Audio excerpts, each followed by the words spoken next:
Some of the interesting finishes that we're doing today is to make our cabinetry and furniture, we give it that aged look.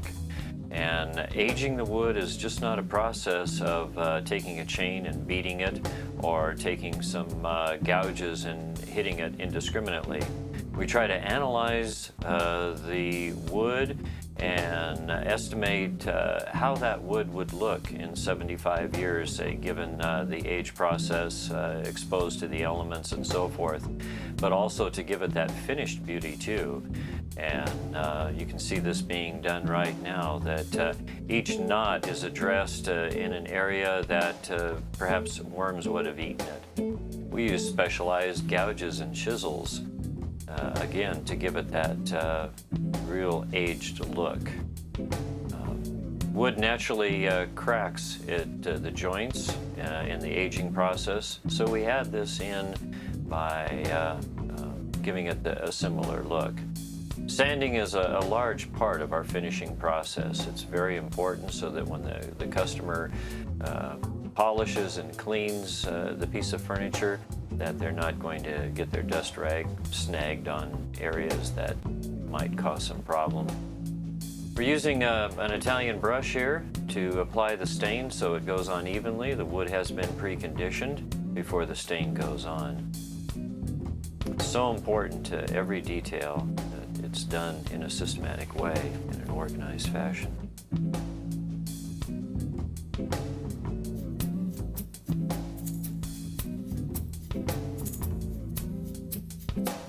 Wiping the stain off also, there's a concern so that it doesn't look streaked or leave lap marks.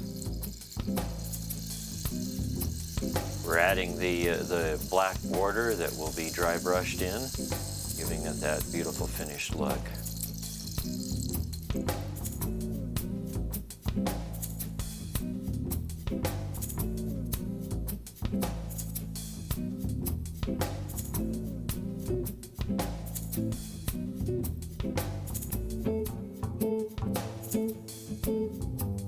After that process dries, we bring the piece into the finish room and add the first coat of vinyl sealer. Very, very, very important. That vinyl sealer will give it the proper moisture barrier so that the finish will not break down. Then final coats of lacquer are applied to that to give the customer a long-lasting, beautiful piece of furniture.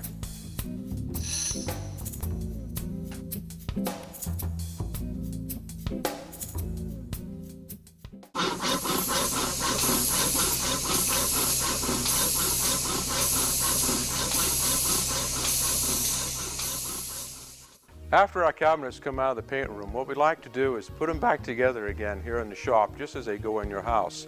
And then we hang all the doors, we put all the drawer boxes in, all the shelves, and we just kind of go through one more time, make sure all the details are just right and everything fits. So come with me and we'll just go through this process real quickly, how we do it here.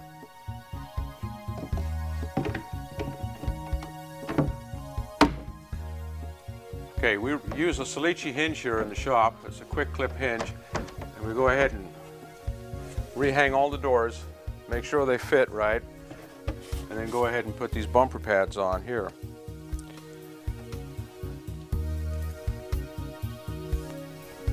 We don't fine-tune the doors. That's done out in the field after the job is installed. On a standard line of cabinetry, we like to use a Baltic birch drawer. It's a 4-piece system with a separate face, which is attached by adjustable screws. We like to put 3 coats of lacquer on our drawer boxes, and we use a bottom mount drawer slide. One thing we like to point out, this is a European style cabinet. We do it just a little bit different here. Let me show you the inside and how we put it together. It's a melamine box, and we use a 3/16" wood edge. We put that on the deck and the side walls. On the top, we use a face frame. And the reason we use a face frame on the top is because we like to hang the doors short from the top of the cabinet. This enables us to put a trim piece up above the doors where we can maintain an 1/8 of an inch reveal and keep them flush with the doors, so it's a total flush European look. And then when the crown molding's installed, That goes right up here, and you have a little bit of adjustment if we're going with a ceiling application. Another thing I like to point out is on our standard cabinetry, all base cabinets come with roll-out trays. We use a 4-piece system like the drawer boxes with 3 coats of lacquer on them and a separate face. But on our rollouts, we use a 100-pound full extension slide.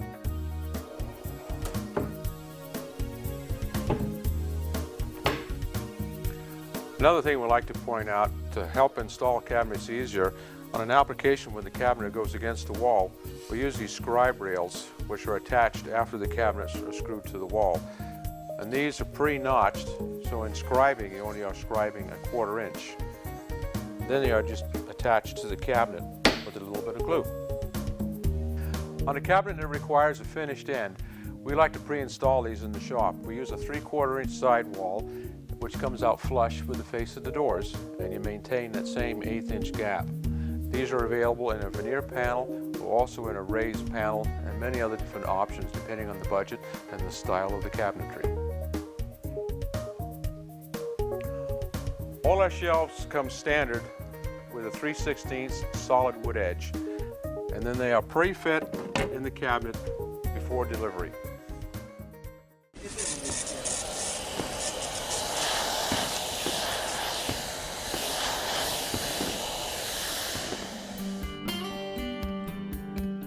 This is a job that's been completed and it's installed out at the job site.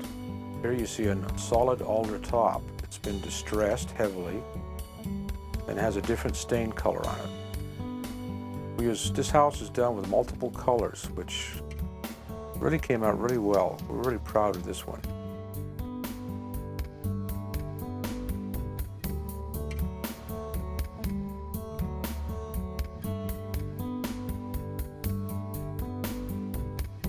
Here's a shot. You can see the refrigerator has doors on it that matches the cabinetry. You can see a small portion of the back of the bar, which we did in a black wainscoting.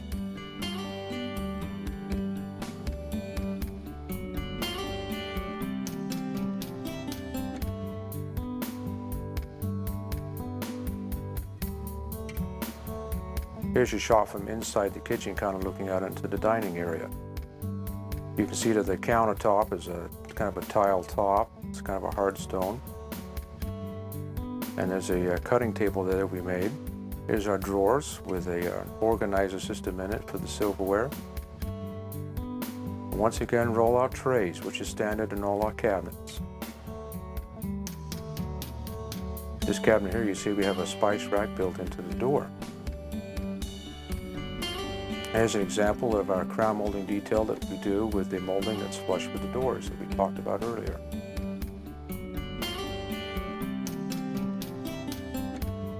Once again, here's our bar back. You can see that it's done in black. It's a black wainscoting.